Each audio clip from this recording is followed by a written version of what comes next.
Did you know it's a legal requirement to restrain your dog in the car? Failing to do so can lead to a £5,000 fine and a dangerous distraction. Today, we'll cover the best travel options like crash-tested crates, seatbelt harnesses and dog guards. We'll also discuss essential items for your Canine Emergency Kit and tips for managing anxiety or car sickness. At the end of the episode, I've added the audio of the traumatising seatbelt advert I refer to. I'll pop a link in the show notes, warning it might be considered triggering for some.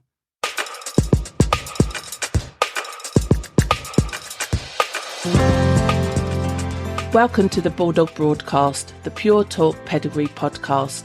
Join me, Sarah Lamont, as we delve beyond the pedigree propaganda and misinformation surrounding the beloved Bulldog breed. Together, we'll uncover the real-life realities of Bulldogs, sharing insights with admirers, owners and breeders worldwide. Hello and welcome to this week's podcast episode where we're going to delve into travelling with Bulldogs.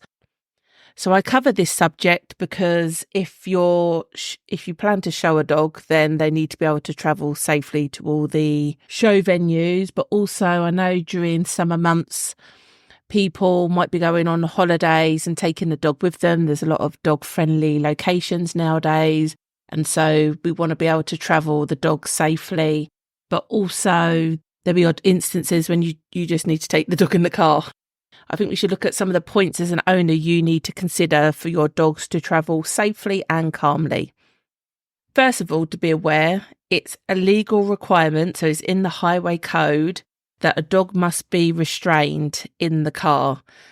I know of people that will just put a dog in a footwell, and technically you're breaking the law by doing that if they're not actually tethered to something to make the dog safe. There's up to a £5,000 fine, though I've never heard of anyone being fined for it. So just because there's a fine, who would be watching to see whether your dog is suitably restrained or not, unless I guess that dog caused an incident in one way, shape or another.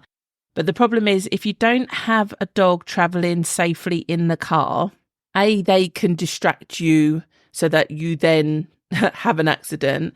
Or should you have an accident, be involved in an accident, they can then become a serious weight that's going to get manoeuvred around the car that could actually, well, obviously is not safe for them, but cause you more injury. So I don't know, do you remember years ago there used to be like, make sure you put your seatbelt on in the car, and the advert, which obviously must have scarred me for life, where the passenger in the back seat didn't put their seatbelt on, they have an accident and he gets thrown forward and basically crushes the driver or the person in the front passenger seat. And it was like to the effects of, after he killed her, he just sat back down.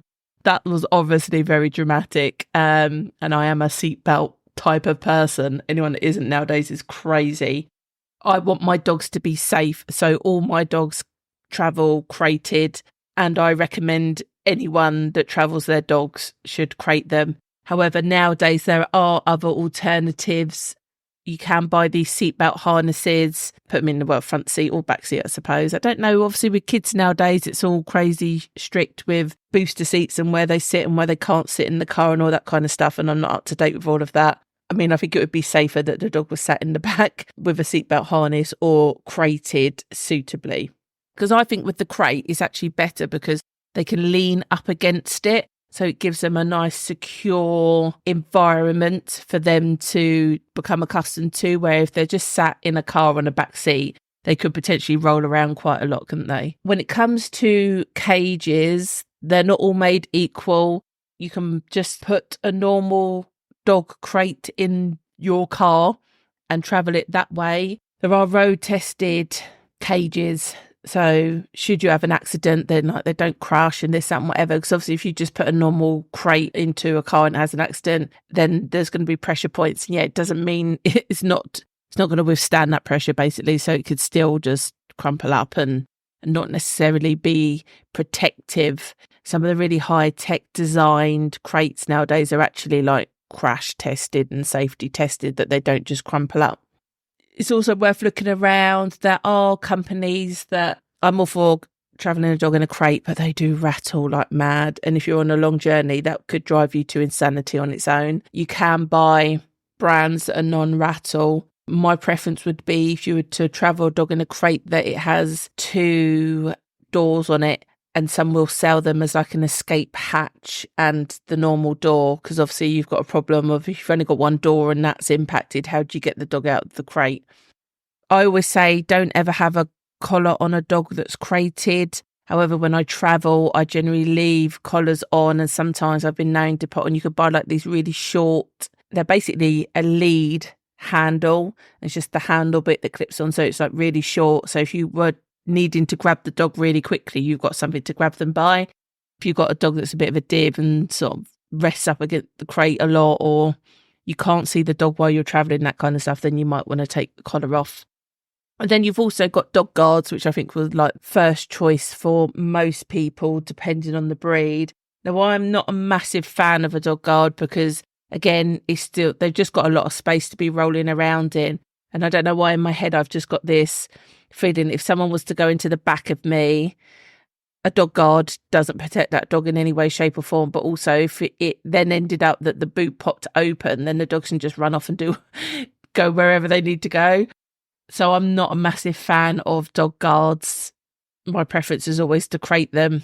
And then I'd rather a seatbelt harness, I think, rather than a dog guard. But that's just some options for you to consider. Now, it is worth you having, especially for long travel, like a Canine Emergency Kit that I would keep in the glove box, just so it's easy to get hold of. I would put your tow hook in the glove box. So I had an instance at a dog show where it just rained so much that the fields were all really boggy and muddy, and basically everybody had to get towed out. Everybody just got stuck in the mud at this dog show. Now, the problem I had is we were all queuing up. Then eventually it got to my turn. He said, "Oh, where's your tow hook?" It was one that was disconnected. So I was like, all right, where is my tow hook? Anyway, typically it was in the boot, under the dogs, in the spare wheel that I had. So I had to quickly, literally unload everybody, the dogs, the crate, pull up all the boarding, get to the kit, take the tow hook out, put the tow hook on, put everything back. So for obviously I didn't put that tow hook back where it was. I thought, do you know what? The easiest place for you to live is in the glove box, because imagine ever breaking down roadside. I don't want to be taking the dogs, getting them out of the vehicle if I don't have to. So I would strongly recommend, if you've got a detachable tow hook, make sure it's in the glove box. I also think everybody should just have a slip lead. And so I've talked about these in another episode. They're basically a long, strong bit of corded material generally that loops in on itself, that just forms a really basic collar and lead. This is really good. For instance, you had an accident and, I don't know, stuff's gone flying around. You just quickly need to catch a dog or get them out the car. It's just a really easy way of just securing a dog safely and restraining them. I have actually used them out and about when I've just been driving somewhere thinking, oh, that dog looks like it's running around loose or it's got out of its garden, and managed to, because you can make them adjustable to any size. They're quite easy to sort of lasso a dog and secure them that way. So personally, I've just found that's just really good thing to have in your glove box. Then obviously the obvious bowl, a dog bowl and water, because you should never travel anywhere without having water with you. Poo bags, another obvious thing to have with you for obvious reasons. And generally, sometimes if you've got a car sick dog, it's more used for that. So kitchen roll probably would be another one, or at least a pack of tissues or something to clean up if you've got a travel sick dog. One of the ways to not have a travel sick dog is that part of that puppy socialization, you should have been taking it out every week in the car. For people that show their dogs in a 10 ring craft, I always think that's how the dog travel really well, is that every week you're going to ring craft, so they're going in the car and they're going on a little journey and they get used to it really quickly. And there's nothing worse than not having a dog that doesn't travel very well. Part of your socialization for your dog, just make sure once a week, it doesn't have to be far, literally just a little round the block and back again, and just build up the time and build up the distance. And you'll just have a rock solid travel dog that pretty much gets in the car, lays down and snoozes all the way until you get to where you need to be. Now, my last thing that I think's a good item in the I say the Canine Emergency Kit, but I think this is just good to have, is that you save the highway agency number in your phone. If I'm going to a show at 3:00 in the morning and I see something, and I've seen all sorts, a random bumper in the middle of a motorway, cars on fire, accidents, And I generally think I'm not stopping because I'm by myself and I don't know who these people are. But equally, I don't want to be a complete and utter arsehole and not help somebody that needs some help. So generally what I've always just saved down the highway agency number. And if I see anything weird, suspicious, unsafe, I ring it through to them. And obviously it's good to know that you've got the little markers at the side of the road that they're asked you for, or a junction. I just think that's a nice thing to have, and also help someone out without impacting where you need to get to yourself, because you're obviously doing the long journey for a reason. And so let's cover how to keep your Bulldog cool. So obviously in the winter, it's not too much to worry about unless they are an anxious dog, because they aren't used to travelling, because travel hasn't been part of their socialisation. And so for anxious dogs, there are natural remedies that you can buy. I'm not going to particularly name any because I think there's quite a lot out there. A natural base calmer, generally that you need to build it up. So it needs to be, 3 days before you're due to travel, you would start them on it. So it's just in their system and go from there. Alternatively, if you have a dog that's really stressy and the natural remedies aren't working, then there are medications that basically your vet would be able to prescribe you. Obviously, they're not going to do that all the time, and it's not there for long distances for whatever reason. Yeah, it wouldn't be a regular thing that you'd be doing. But that is an option for you. And so if they're used to travelling, hopefully they're not going to get all hot and bothered unless it is hot and bothering weather. So in the winter, generally it's not too much of a thing to worry about. But in the summer, you just need to have a bit of foresight in regards to, I personally wouldn't ever travel a dog that doesn't have any air conditioning. And then even if it does have air conditioning, make sure the car has good ventilation. So it's all well and you being nice and chilled at the front, but is that air actually travelling to the back? If I'm travelling with my dogs, I always drop a back seat so the airflow can go all the way through, and so I can see the dog basically as well. So just make sure your ventilation is really good throughout the whole car. It's also worth thinking about sunshades. So you could be driving in a particular direction and then that means the dog's actually sat in the sun. So a sunshade is a really good way of, and there's loads, like you can get like UV reflectors, but nowadays you can actually get ones that it's like a mesh material. So it still has airflow through it and obviously it's reflecting the sun at the same time. So they're really good. But then obviously you've got the old school, that you'd put up if you're parking your car up for whatever reason. I don't know, go to services or whatever. You might want to make sure you park it in the shade and stick up a sunshade just so the car doesn't heat up while you're not in it. Obviously, I'm not saying leave the dog in the car. I'm saying take the dog with you, but it just helps keep the car as cool as possible. It's all well and good having your aircon. Think about the bedding. So a hot car, your aircon's going to kick and cool the air, but if your bedding that the dog's sitting on could still be really warm, so that's going to actually heat the dog up. So I think cool mats are also a really good item for travelling dogs. So actually in the bottom of their crate, you put a cool mat rather than a hot, fluffy, sweaty bedding that's going to make them all warm and clammy when they don't want to be. You've also got, talking about ventilation, you've also got mobile fans. There's units called trans-cool units. I'll stick that in the show notes, where you actually put a bit of water in them, plug them into a cigarette lighter, and I think they've got mains adapter as well if you was like in a hotel room or something. It's not an air conditioning unit, but what it does, I think actually you put ice in them, thinking about it, it will force warm air over the cold ice and hopefully cool the air down. Basically, the fact that it's blowing in the dog's direction, that there's constantly moving air so they're not getting hot and bothered. But also you can buy mobile fans. You could actually buy ones that plug into your cigarette lighter and they sort of clip on anywhere in the car. So you literally could clip it onto the cage. Or nowadays you can buy, like these rechargeable tools. They sort of come with one battery and it plugs into 1,000 different tools. You can buy those batteries that will plug into a really high powered fan. So if you're going a long journey, buying a couple of batteries and having that fan might be a good idea as well. Obviously taking the charger with you so you can charge it up at the opposite end. It's also worth thinking about planning your trip. So what time of day are you travelling?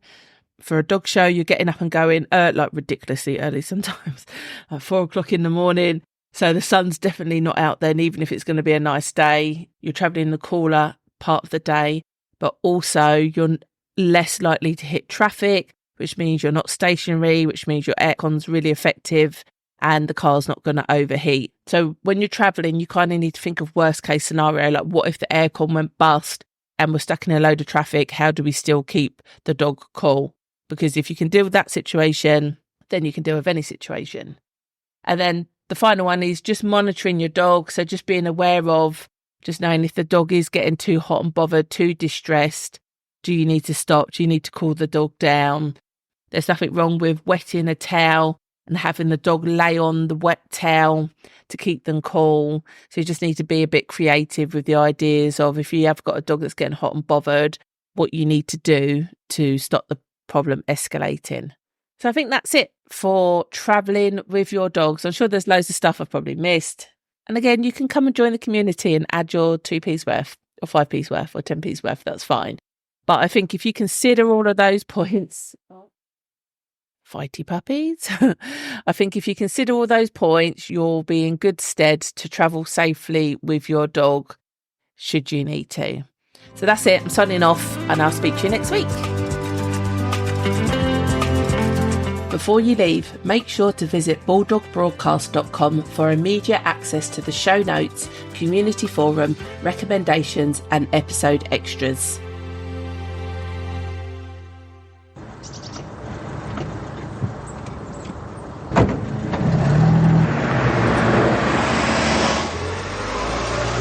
Like most victims, Julie knew her killer.